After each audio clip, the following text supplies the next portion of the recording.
England की राजगद्दी साल 1509 से लेकर 1547 तक हेनरी के हाथों में हुआ करती थी।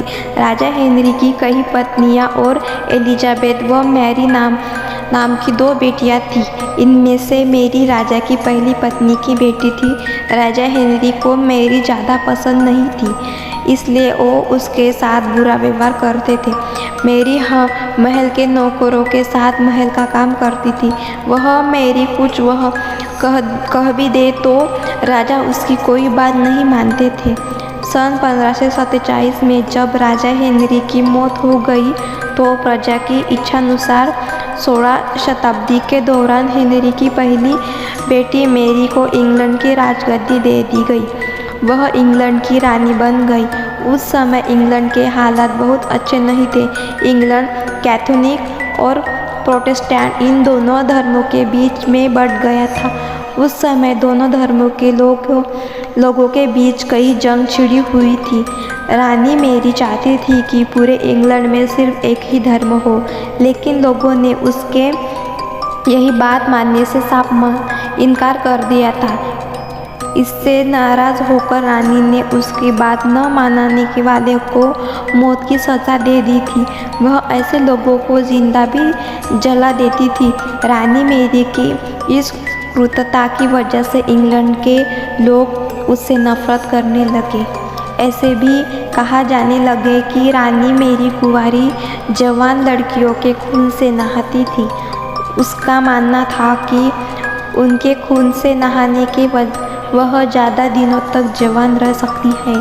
कुछ सालों बाद रानी मैरी ने शादी कर ली और कुछ समय बाद इंग्लैंड में एक खबर आई कि रानी मैरी गर्भवती है और जल्दी उनके राज्य को उनका नया राजा भी मिल जाएगा।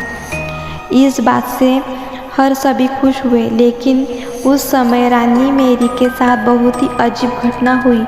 उनके गर्भ से किसी भी बच्चे का जन्म नहीं हुआ, बल्कि कुछ ही महीनों के बाद रानी मैरी का पेट फिर से सामान्य हो गया। वहाँ के ओझा ने अपनी तंत्र विद्या से बताया कि रानी मैरी के गर्भ में कोई बच्चा ही नहीं बल्कि एक भूत आकर निवास करता था। कुछ समय बाद फिर रानी मैरी के गर्भ में वही भूत आकर रहने लगा और वह फिर से गर्भवती हो गई। इस बार फिर रानी को कोई बच्चा नहीं हुआ और उस घटना के कुछ ही दिनों बाद रानी मैरी की मृत्यु हो गई। इसके बाद भी मैरी को छोटी बहन एलिजाबेथ को इंग्लैंड की राजगद्दी पर बैठा गया और एलिजाबेथ इंग्लैंड की नई रानी बन गई। रानी मैरी की क्रूरता की वजह से इंग्लैंड को लोग उसे एक निर्दयी औरत मानते थे। वही जब उसके गर्भ में बच्चे की जगह एक भूत का निवास होने लगा तो लोगों ने उसे श्रापित भी करा दे दिया और इसी वजह से उसे लोगों ने ब्लडी मैरी का नाम दिया। कहानी से ब्लडी मैरी की कहानी हमें यह सीख देती है कि अपने निजी विचारों व सोच को लेकर दूसरों लोग पर दबाव नहीं बनाना चाहिए। शांति और करुणा से लोगों का ख्याल रखना ही मनुष्य का धर्म है।